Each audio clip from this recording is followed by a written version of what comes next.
I'm Laura. I work at Cambridge University Press as a pedagogy research manager, so I manage projects related to any aspect of effective teaching and effective learning. But the area closest to my heart is probably pronunciation. I'm also interested in English as a lingua franca, and so I do various talks on those two topics. And today you've got pronunciation. My background is as a teacher and a teacher trainer. So what we're looking at in this session are very practical things. It's not going to be too research heavy. It's going to be classroom relevant, I hope. You can tell me at the end. I'm also a member of the IATEFL PronSig, the pronunciation special interest group, and the outgoing editor of its journal. The new editor is sitting over there in the corner. Thank you. Hi, Gemma. So if anybody's interested in writing about pronunciation or reading more, then I advise you to get involved with the PronSig and possibly with the journal. So the purpose of this talk is that there, I think now, are quite a lot of good resources available on teaching pronunciation, on activities, things we can do in the classroom. But there's almost nothing on what happens after those activities, nothing on the feedback. So I think often, I know in my experience, I will leave a session thinking, that's great, I'm going to go try that. And then I try it in my classroom, and now what? So I'm going to try and address the now what in this session. And we're going to cover a few different sections. So first of all, why give feedback in the first place? Why is it important? What to focus on, because there are quite a few different things we can focus on. How to do it in two parts, so logistics and then methodology proper. And we'll look at some examples before you have a go yourself. So, without further ado, why give feedback to learners on their pronunciation? I think the first two of my reasons are quite intuitive. First of all, they need it. And secondly, they want it. They need it and they expect it. And learning can't happen without that feedback. As teachers, it's our job to guide learning. So if all we do is give activities in a sequence and then say goodbye, that's babysitting, that's not teaching. That's keeping them busy, but where's the input? What are they getting from that they couldn't get if they didn't have a teacher? So that feedback is really, really important. They need it to help them learn and to develop. And on a kind of related note, I think learners are often confused about what they need and why. So again, that's presumably why they seek expert help, why they come to classes, why they find a teacher. And to give an example of this, I did an event online recently where it's kind of a reverse of a presentation. So instead of presenting for a length of time and then taking questions and answers, it's basically questions and answers for a length of time, and maybe a mini presentation. And one of the questions that somebody sent, and which I had to respond to immediately, as best I could, was phrased like this, quoted directly.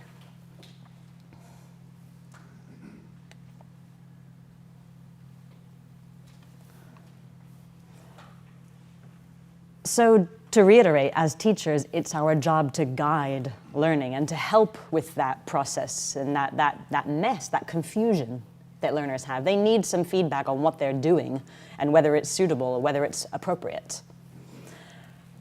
The other thing that made me interested in this topic is that in my experience of teacher training, feedback stages are perhaps the most commonly underestimated stage of a lesson plan. I lost count of how many lesson plans I saw before teaching that said something like 1 minute instructions, 8 minutes activity, 1 minute feedback. And I can understand why that happens, because as a new teacher, there's a big preoccupation with just getting the task done okay. But then once it's done, there's a really good opportunity to learn something, and 1 minute for feedback is never going to be enough. And that was usually the stage that I saw change the most from the beginning of a pre-service course to the end of a pre-service course, was that awareness of how important feedback is. So, that brings us to the what. We've looked at the why. Now the what. What should we give feedback on? I've got 5 suggested things. The first is problems and/or difficulties. And there's a reason I've used these 2 separate words, because they are different things. Just because something is difficult doesn't necessarily mean it will be problematic. And just because something could be problematic doesn't necessarily mean a learner will find it difficult. So they are different areas. To give an example, one of the most common and popular and favorite things to teach is the th and the sounds. But there's an increasing body of research that suggests that replacing those sounds with, for example, f and v, is probably not going to break down communication. So it may be difficult, but that doesn't mean it's a problem per se. And then the flip side of this, which is something, again, I don't think I see very much of in teacher observations, is feedback on success. And I mean beyond good or well done. I mean the recognition that a teacher has, that a student has experimented with something, has tried something, maybe gone a little bit outside of their comfort zone, and it actually worked. But maybe that student was just guessing, was just trying. I don't know, I'll say it this way. And they need feedback on that. Or next time, they might try something different because they might think their first attempt was not right or not useful, and they might abandon that. So they also need feedback on their successful attempts. Related to this, they need feedback on their effort. I think we all know how it feels to try really, really hard to do something and still feel like we're not getting it. So it's really important to keep motivation up and to keep learners on that learning path, to recognize the effort they're making, even if it's not immediately paying off. They also need feedback on their progress. So this could be what they're able to do now that they weren't able to do before. Or it could also be progress in their awareness. So maybe they're more self-aware than they were before. Maybe they still can't do whatever the thing is that we're trying to do, but now they know what they don't know. So they're already one step closer to filling that gap in their knowledge. And finally, we need to give feedback on what is relevant. And I mean this in 3 ways. So what is relevant to the learner? We need to know what they're trying to do in the first place. What are their goals? What are their needs? Relevance to the language. Okay, so what is particular to this language item that we're teaching that is going to be potentially difficult, let's say, in the student's pronunciation? And relevance to the task in question. So what have we actually asked them to do here and now, focusing on that? If they have problems with other things that are not the focus, then they can take a little holiday, look at them tomorrow.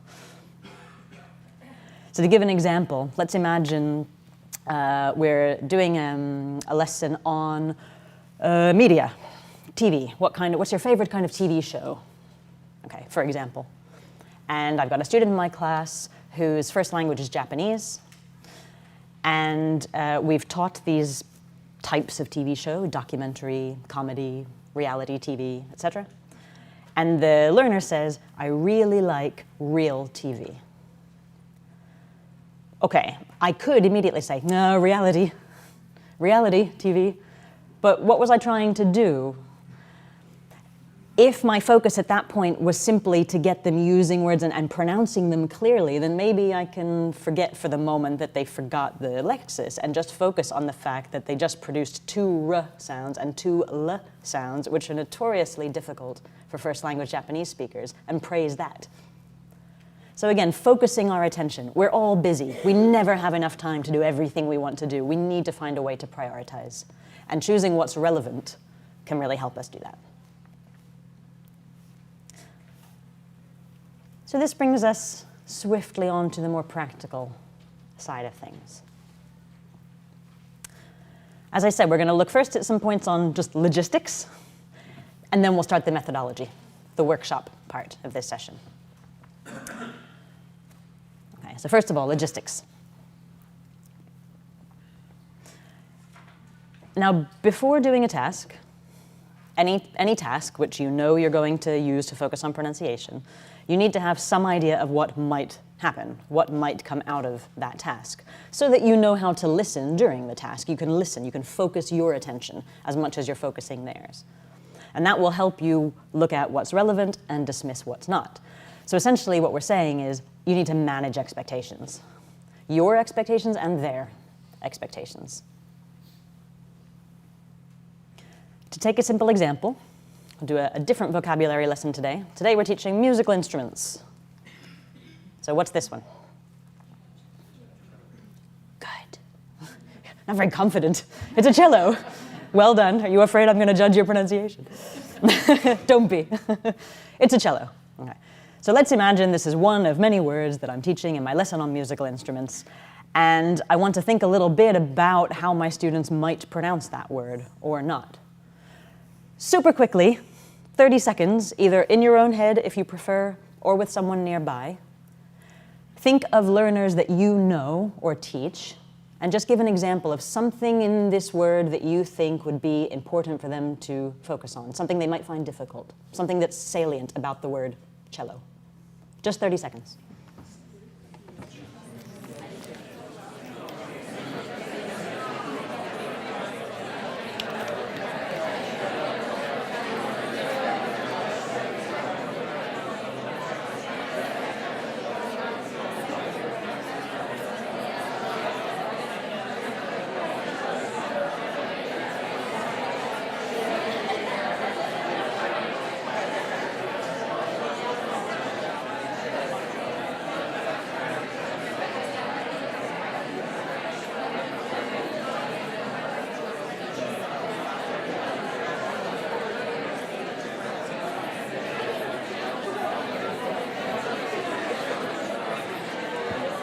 Okay, thank you.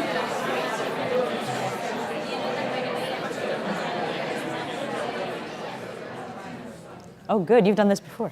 Look at all those hands. Okay, so in 30 seconds, were you able to identify something that is significant or particular to the pronunciation of that word? Yes.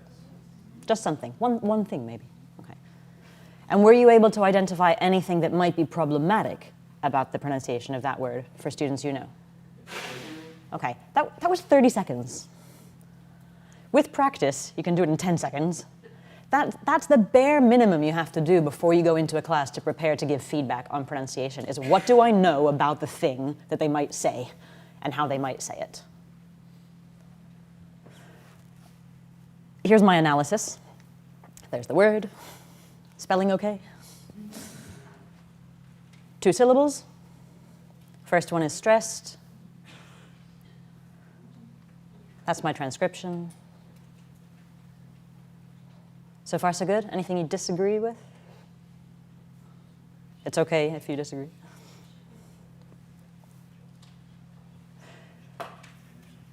The other thing I might think about, and I haven't written here because it's very strongly influenced by a learner's first language, and between you, there might be 100 of those. But what I haven't written here is what parts of that might be problematic for the student. But I can make some educated guesses by knowing my students, or knowing students in general. So for example, that word looks very much like hello, but has the opposite stress pattern. Depending on my student's first language, they might have trouble with the ch at the beginning, or the l in the middle. They might try to extend the length of the l because there's 2 L's in the spelling. And all of this will depend on their first language, and as with everything else, know your students. And you'll notice that I haven't put anything here about intonation, because I'm not teaching it, as far as I know, at the moment, when I'm planning my lesson and all I want them to do is know what a cello is and how to say it. I'm not thinking about how it might fall into discourse, how it might be used in conversation, how it might be given a particular meaning by changing my tone in a particular way. So to me, intonation is not a property of that word. I haven't put anything there, no arrows or anything. But that's something that might come up in an activity. And again, that's where thinking what is relevant is really important. Let's imagine I've taught the vocabulary, we've looked at the pronunciation, then the students are in a pair where they have to describe or draw an instrument, and the other partner has to guess what it is, okay? And student A gives a brilliant description, and student B says, it's a cello. I don't care that they didn't say, is it a cello? Or that they used a particular intonation, because that wasn't the point. In this case, it's not relevant. That wasn't what I identified as being important about that word. So again, just thinking of priorities.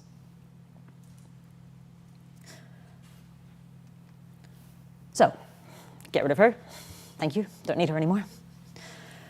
The second point to mention about the logistics of this is it's really, really helpful to take notes. I would even say necessary. And if possible, recordings. And again, people have different opinions on recordings.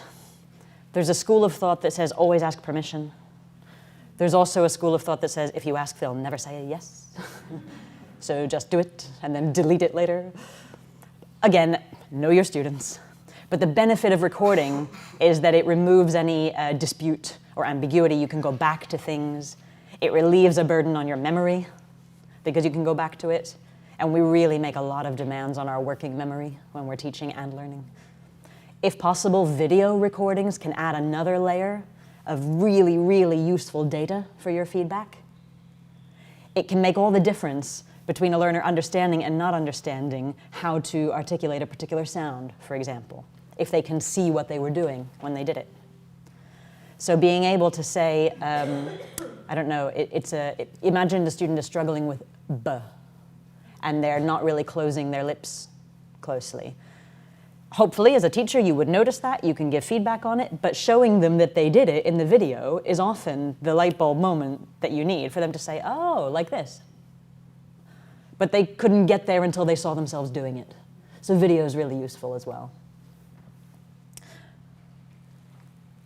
And it's also important to consider that the feedback that you give could be both immediate or delayed, or both, wherever possible. And again, this is not specific to pronunciation. There will always be things that people are ready to take on board at the moment that you're ready to give it, and other things that you need to come back to later. I also saw, unfortunately, I wasn't able to go to a session, I think it was this morning, about feedback, another conference session, and I saw somebody posted a tweet from that session about something she learned in another context, in a kind of business context, which said that often if you say to someone first, can I give you feedback, they're much more likely to be open to receiving that feedback. Now, I don't suggest we do that all the time with our students, because we have to assume that when they're in our class, they are open to feedback. But pronunciation can be a surprisingly sensitive area. And even though you're in a classroom and you want that feedback, it doesn't hurt sometimes to discuss with students why it's useful and that you're going to give it. And that doesn't mean that you're being unfairly judgmental, but that you are there to teach them. So having a dialogue about when they're going to get feedback on their pronunciation and making sure they're okay with that, that's really helpful in the general process. So a couple of things to remember about logistics as well. One thing that can be quite tricky is the particular language that we use. And it's my feeling that sometimes the feedback words that we use, the phrases that we give our students, can be unhelpfully vague or sort of strangely possessive or even pejorative. I'll give a couple examples of what I mean, and then I'll suggest what we might replace them with. And you might be surprised, because they're very common. Here's one. It's not necessarily very helpful feedback language, because it doesn't really say why. It doesn't tell them much. Wrong, try again. Well, how? Okay. Phrases like, we say, or we don't say it like that. Well, who is the we?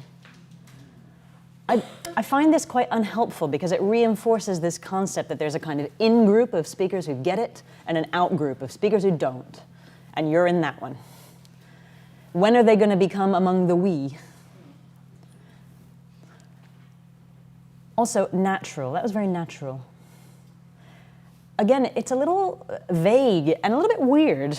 By contrast, if it's not natural, it must be unnatural. And out of interest, I Googled unnatural, and it defines it as contrary to the ordinary course of nature, abnormal. I think the connotations are quite negative, and I think we often use words like, well, it's okay, but not very natural, Or we say. I think we use that as a way of softening the message. But it's not particularly constructive. It doesn't really tell the learner what to do next. And over time, that's going to become really frustrating because that feedback is just empty.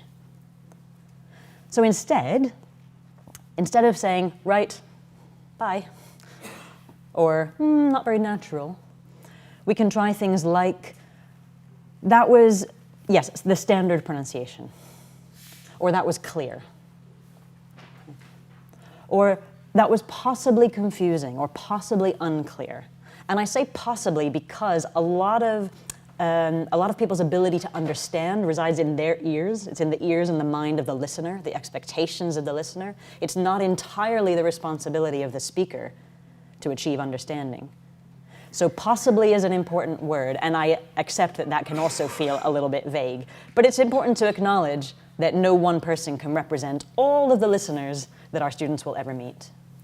So you could say, I found that unclear. And this is something I've learned as well through classroom research, by giving tasks to my students, things like peer dictation, and observing how well they understand each other. And I've been really surprised sometimes where I thought something would be problematic, I thought it was unclear, and the other students had no problem. So we need to acknowledge that everybody can only say what they understood, and they can only make an educated guess about other people, what other people would understand. And perhaps the most constructive, it sounds like something else. Because often what a learner is trying to do is express a particular thing and not another particular thing, and they're stumbling because they're very similar.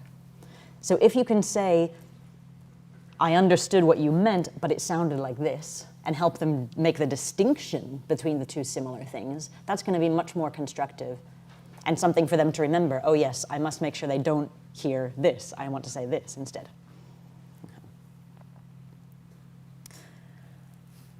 Another thing to remember, of course, is that feedback can come from many different sources. So teachers are not the only source of feedback. The examples that we're looking at and the activities we're going to do are mainly for teachers because that's the typical IATEFL audience. But some of these could also be adapted so that peers can give feedback to each other if they're comfortable doing that. And similarly, students will get, effectively, feedback when they're out in the real world using English.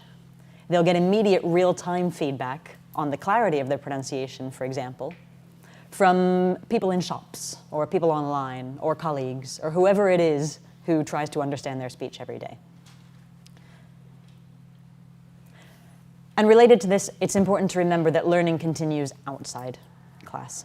Okay. So as you use techniques in class which raise learners' awareness of their pronunciation, hopefully they can take that awareness and some of the techniques away with them, since they can't take you with them everywhere. But you can help develop their self-awareness, so when they're out in the world and they get some immediate feedback, say in a shop, someone says sorry, they're able to modify slightly and adjust to their listener. You can also point them in the direction of other practice materials which they can do on their own, things that involve listening, things that involve practicing. Pronunciation and use, for example, has all kinds of activities at all different levels. So you can encourage students to continue their learning without you, and then come into class and show off what they've done.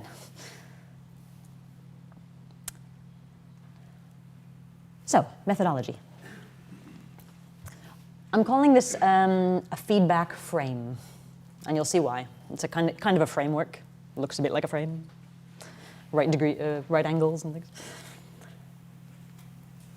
So the juicy bit is, how do you do it? For me, the most important part of giving feedback on anything is preparing to give it. And this comes back to what I said earlier. So before you've done anything, you need to have some sense of what might happen, so that on the spot, when you need to react quickly, you're able to. You've prepared yourself. You've anticipated what could go wrong, or go right, even. So there's a grid. You're going to get a copy of this grid in a moment. Something I like to use when I'm planning a lesson or planning a particular task is to consider what might happen before, and then what does happen during, and then what I do after the activity.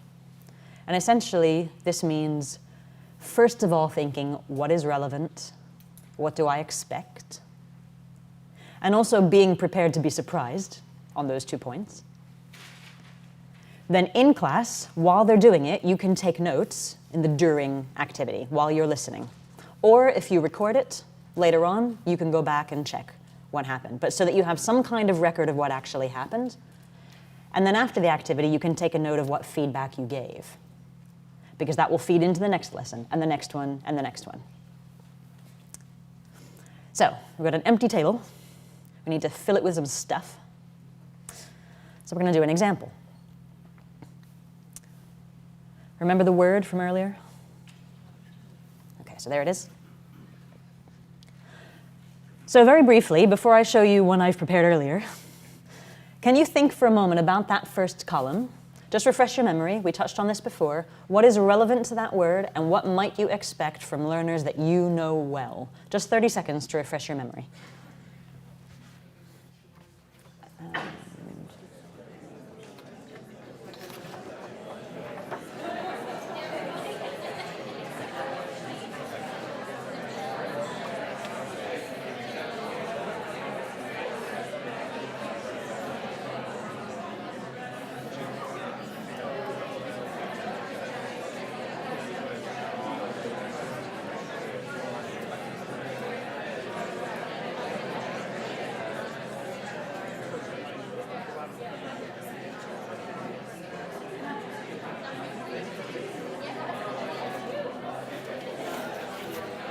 Oops, sorry.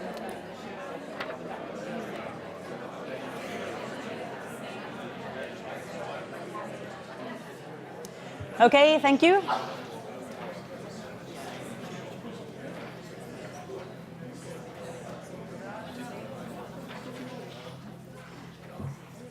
Okay, so you now have this on paper, so you can take a note if you like. I'm going to show you my example.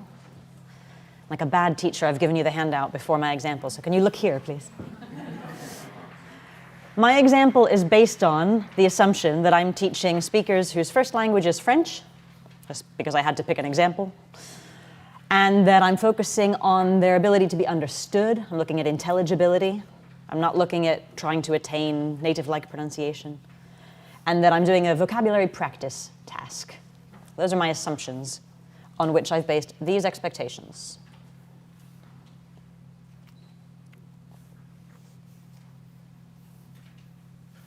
Okay, sound familiar? We mentioned some of those earlier. You'll notice some things I haven't mentioned.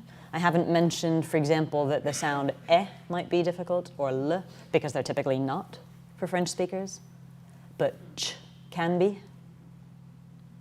It's not common in French. I think some loan words use it. O is often difficult. So I've based my expectations on what I know about my students and what I know about the language and what I know about the task. Now, hypothetically, I filled in the during the activity because I didn't have access to a group of French people to practice this on before the session. So let's just imagine that my two students did this. I've got Jean and Marie.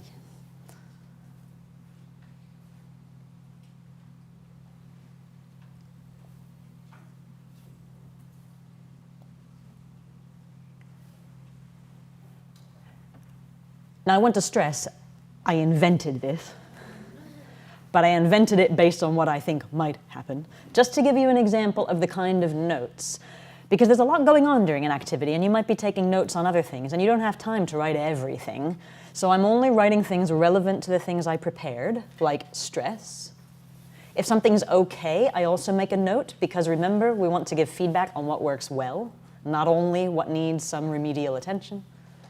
And I've made a note for two different students. Again, you might have 20 students in your class, and that might not be possible. But you do what you can. You might focus on some students at one point and some at another. The point is that different students do different things, and it can be very tempting to teach the whole class as though they will all have the same problems, and they won't. So at some point, we also need to pay attention to their differing strengths and weaknesses. And then I've hypothetically filled in what I did next. Again, just to give you an example. So based on my immediate feedback, Jean has a clearer shape of his mouth for O. So he's no longer producing a kind of O, like a single vowel, it's O.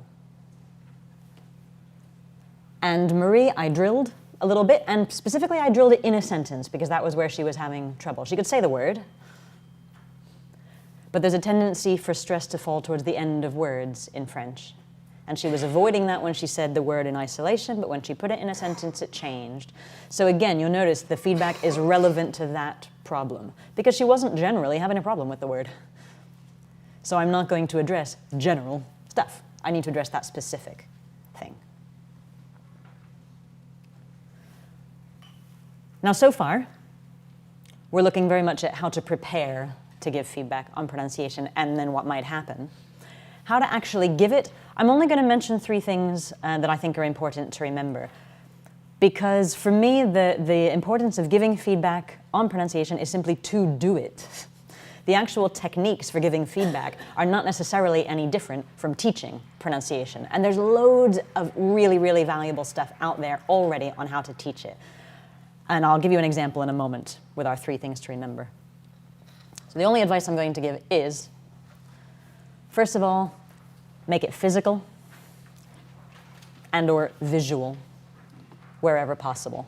Encourage learners to use their eyes as well as their ears because so much of what we understand is based on what we see, particularly with phonemes, and not simply on what we hear. If, for example, my student is struggling with O, it's going to be really useful for him to see that my mouth moved when I made that vowel, O. If I do it that way, O. It doesn't really give him the full picture. He's just got sound. So making something physical and visual is really helpful. I recommend, for example, if you want more ideas on how to do this, looking at the work of Adrian Underhill. He does a lot of very physical, visual stuff. Judy Gilbert, as well, has some really excellent ideas on how to make things visual, for example, with elastic bands, showing length of sound, and so on. But something that helps the learner take the sound out of their mouth and out of their ears for a moment, and then put it back. Second thing to remember is get them to do it again. Otherwise, what will happen is what always happens is you say, okay, good, but blah, blah, blah, and the student says, oh, okay, teacher. And then where did it go? It never comes back. Maybe they don't say that again for another 6 weeks and we can't remember what happened. Get them to say it again, there and then. And then perhaps most importantly, give feedback on the second attempt. Okay, so at each little bit, give them some sense of how they did, what worked, what didn't work, what they could do differently, based on your observation and your notes.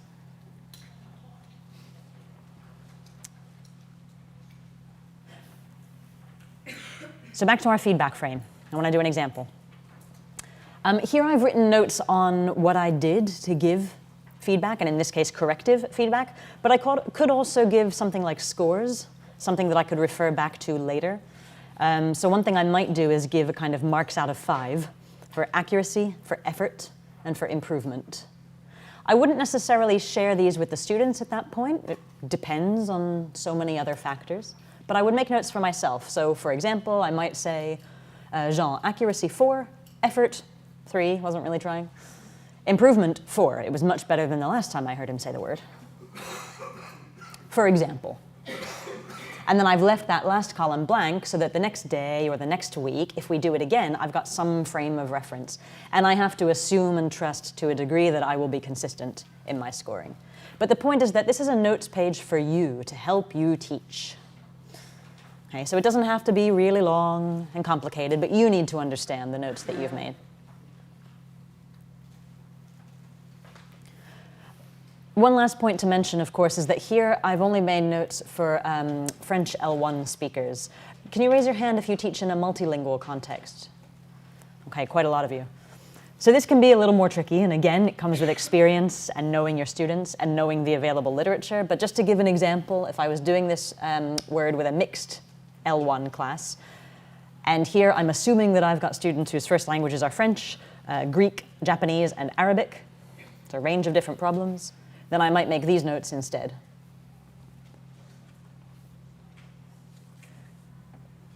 So I'm not sure about the first 2. I want to keep them in there because they're properties of the word itself. Particular sounds, It's likely that both the French and Greek speakers will have trouble with those areas we mentioned before. Possibly the stress, don't know. Japanese speakers might have trouble with the L and with the O. And Arabic possibly with the ch, maybe with the vowels. I'm prepared now when I go into my class to be proven wrong on all of this. But the point is that I've thought about it, so when I hear them and see them speaking, I've got something to measure against, instead of just going in and say, oh, we'll see what happens. Okay, so just an example of how the same applies for mixed L1 groups. Now we're going to do another example together. Okay, or rather, you're going to do it, and then I'll give you feedback. So this one is a longer stretch, not just an individual word, but a sentence. And it's on your handout. This is the sentence. I'm going to ask you again, either with someone nearby or on your own, however you prefer to work. I'll give you 2 minutes to fill in that first column, just like we've done before, but for the whole sentence. So imagine my students are going to be asking questions in this lesson, and one of the questions is, what are you studying? What is relevant to that, and what would you expect from learners that you know well? Just 2 minutes.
Would anyone brave like to give an example?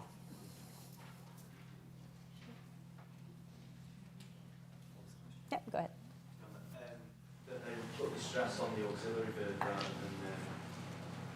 than, rather than put the stress on it when they're not supposed to. So, for example, what are you studying? What are you studying? Okay, maybe? Anyone else? Yep. Question intonation. Okay, so what might happen? Well, they might not go, what are you studying? Right? They might do a different pattern. Okay, so intonation might be not what you'd expect. Yep. I teach in a monolingual classroom. This is our first language in Spanish. And perhaps the problem that I could find relevant is the linking. What you studying is like difficult for us to do the linking. Linking, like what are you? What are, The okay. weak form. Okay. Because we tend to say, what are you doing? Okay. That's what you're doing. So similar to this gentleman stressing the auxiliary. Okay. Anything else? Yep. Sort of about the over strong aspiration of the T at the end of what time. Okay. Maybe too strong. Okay. probably, a monolingual Italian would probably stick an H in front of R. And they would take the Y out, studying, is it yin, studying, so they'd be studying. Okay. So a range of different first language backgrounds there, having different influences. Again, I've picked French as a random example. This was my notes. That certain words are more likely to be stressed in that phrase, and perhaps my students would stress other words or do it differently. And particularly in the word studying, there could be a tendency to say more like studi than study. It should have 3 syllables, studying, and that ing, that boundary, that ing, at the end often gets kind of compressed, so you get something closer to studying. And again, these are my hypotheses, which I'm now going to go into my classroom and test and see how they do. I've hypothetically filled in the second column again. So let's imagine that they did have this difficulty with the vowel, so they produced something a bit more, I'm not the phonetics expert in this room, but something a bit more like u instead of a in the first syllable. And that generally I thought they had a kind of clear overall stress pattern. Okay. And again, this is hypothetical, but what I'm trying to highlight is that you're not just going in looking for problems, you're also going in looking for good things, because you want to encourage them and keep them going. Okay. And the 2 bits of hypothetical feedback I might give are showing mouth shape, so not too rounded, not u, but And equally, with some knowledge of the student's first language, I could guess where this might be coming from, so I might ask them to contrast how they would say the cognate word, so study in English and étudier in French, and get them to feel how it's different. If possible, if they're related, great. I went to a session this morning which talked about how essentially learning, real learning is always connecting the new thing to stuff you already know. And so if that stuff they already know is in their first language and that helps them, great. Whatever helps. So for the last couple minutes, it's over to you to give a different example. I'm being told to end the session now, so for the last couple seconds, it's over to you. To give your own example, I think we can spare 30 seconds, but the table on the bottom of your page is simply to give an example, possibly not from English. I wanted to give you a chance to teach someone near you, because all of these principles apply to other languages too. You can give feedback on anything, in any language, following this same principle. So since I've just been told to end the session, I'm afraid we probably won't have time to do it. But the space is there, and I'd really encourage you to have a go, try it. By all means, stay and try while the next speaker's setting up. And I'll hang around in the room for a few minutes as well if you have any questions or any feedback, indeed. So thank you very much. There's my contact details.